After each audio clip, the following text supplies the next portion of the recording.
ایک دن حضرت موسیٰ علیہ السلام نے اللہ تعالیٰ سے پوچھا، یا اللہ، جنت میں میرے ساتھ کون ہوگا؟ اللہ تعالیٰ نے فرمایا، ایک قصائی، گوشت بیچنے والا تمہارے ساتھ جنت میں ہوگا۔ حضرت موسیٰ علیہ السلام حیران ہوئے کہ واقعی میں میرا ساتھی جنت میں ایک قصائی ہوگا، اور وہ اسے دیکھنے نکل پڑے۔ جب دیکھا تو دکان پر گوشت بیچ رہا تھا۔ کام ختم کر کے اس نے گوشت کا ٹکڑا لیا اور گھر چلا گیا۔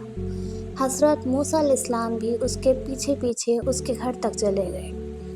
گھر پہنچ کر قصائی نے گوشت پکایا، روٹی بنائی اور دوسرے کمرے میں گیا۔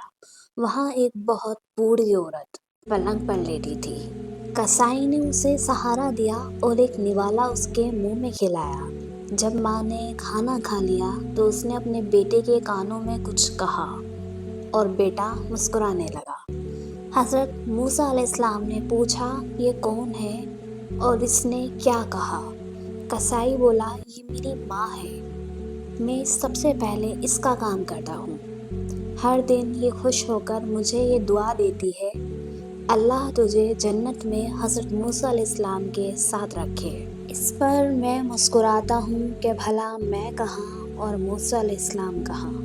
بے شک ماں کی دعاؤں میں بہت طاقت ہوتی ہے، اور جو اپنی ماں کو خوش رکھتا ہے اس کے لیے جنت کا راستہ آسان ہو جاتا ہے۔ ہماری ویڈیو پسند ہو تو لائک، شیئر اور سبسکرائب ضرور کریں۔